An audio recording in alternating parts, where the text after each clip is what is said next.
देश आजाद करण्या कोण कोणा भांडले, कोणा मिळाली खुर्ची आणि रक्त कोणी सांडले। दोस्त हो हा न्याय कैसा, कोठली ही लोकशाही, कोण झाले शहीदा आणि बॅनर कोणाचे लागले। मंडळी, आज स्वातंत्र्य दिन। हा स्वातंत्र्य दिन चिरायू हो। या स्वातंत्र्यासाठी अनगिनत लोकांनी आपल्या प्राणांची आहुती दिली, पण ज्यांनी आपल्या प्राणांची आहुती दिली आणि इथे आम्हाला मोकळा श्वास घेता यावा, आम्हाला आमचं हक्काचं नुसतं स्वराज्य नाही तर सुराज्य, कल्याणकारी राज्य मिळावं यासाठी प्रयत्न केले।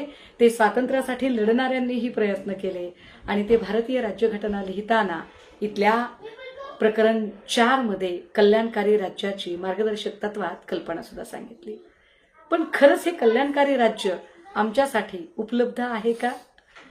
कारण अजूनही इथे आदिवासी भागातनं पाड्यापाड्यातनं जर एखादा रुग्ण न्यायचा असेल तर तो झोळीतनं न्यावा लागत आहे।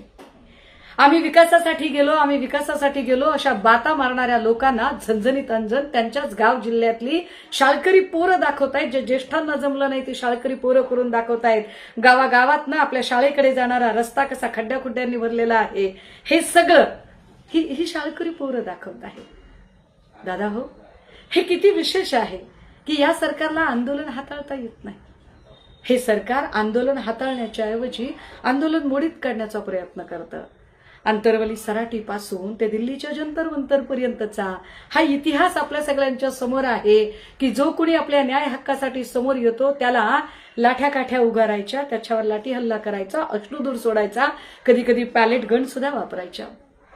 बरं, हे सगळं चुकीचं चाललंय एवढं म्हणण्या इतपत मेंदू सत्ता स्वार्थामध्ये अडकलेल्यांचा अजूनही तयार होत नाही, कारण त्यांचा मेंदू स्वयंप्रज्ञेने आणि स्वतंत्र बुद्धीने विचारच करत नाहीये। त्यांच्यासाठी, त्यांना स्वातंत्र्य मिळण्यासाठी आपण प्रार्थना केली पाहिजे।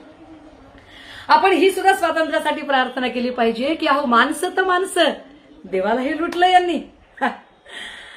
प्रभू श्रीरामाला म्हणजे गोरगरिबांच्या जशा वेगवेगळ्या रमाई आवास योजना, शबरी आवास योजना, अशा ज्या वेगवेगळ्या घरकुल योजना, आवास योजना असतात ना, इंदिरा घरकुल योजना, तशा जणू देवांच्यासाठी आवास योजना आपण काढली या आविर्भावामध्ये।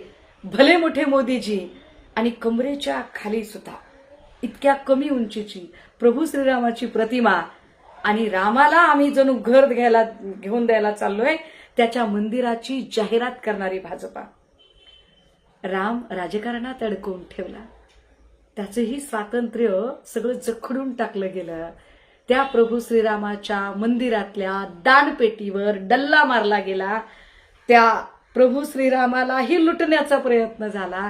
ही मंदिरातली दानपेटीची चोरी चूक आहे, अयोग्य आहे असं म्हणण्याची छाती इथल्या नेत्यांमध्ये नाही, कारण त्यांचा मेंदू अजूनही स्वतंत्र नाहीये। ते स्वतंत्र प्रज्ञेने, स्वयंप्रज्ञेने या सगळ्यांवर बोलूच शकत नाही। जी केंद्राची अवस्था ती राज्याची अवस्था।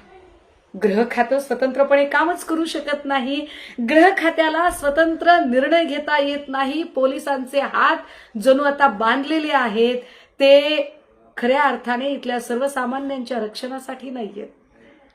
रोज नवे अन्याय अत्याचार होतात। काल परवा, अगदी कालच पुरंदर सासवडमध्ये 10 वर्षाच्या एका भटकेमुक्तातल्या लेकरावर लैंगिक अत्याचार झाले। महिनाभरापूर्वी पेन रायगडमध्ये एक लैंगिक अत्याचाराची घटना घडली। 7 वर्षाच्या लेकराला लैंगिक अत्याचार करून ठार करण्यात आलं। ह्या झाल्या सर्वसामान्य लोकांच्या घटना। 4-5 दिवसांपूर्वी पंजाबचे उपमुख्यमंत्री बादल सिंगजी इथे आले आणि त्यांना सुरक्षा आम्ही देऊ शकलो नाही।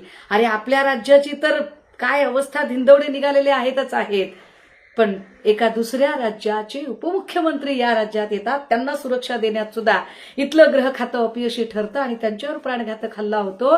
या राज्याची गृह व्यवस्था, या राज्याचं गृह खातं किती अपयशी, किती नाकर्ता आहे त्याची लक्तर पाक पंजाबमध्ये उधळली गेली।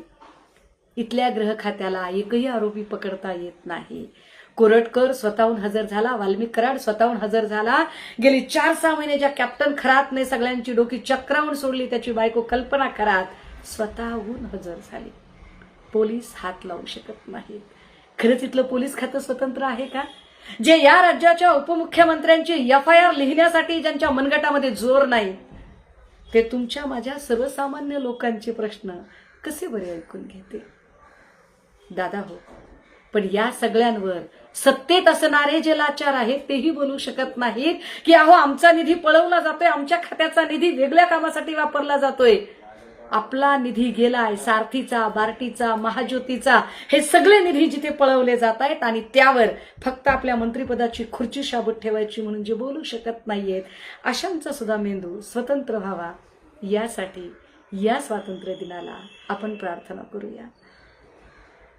खऱ्या अर्थाने स्वातंत्र्य दिन चिरायू व्हायचा असेल तर अदानी अंबानीच्या या सगळ्या जंजाळामध्ये मुंबई आणि महाराष्ट्रासकट जो सगळा भारत अडकत चाललाय, आता तर अटल सेतूच्या बाजूची पोर्टची जागा ही पुन्हा अदानीला देऊ केली जाते. त्या अदानीच्या व्यावसायिक मायाजालातनं स्वतंत्र होण्यासाठी धडपडत राहूया, विचारांची मशाल पेटूया. जय हिंद, जय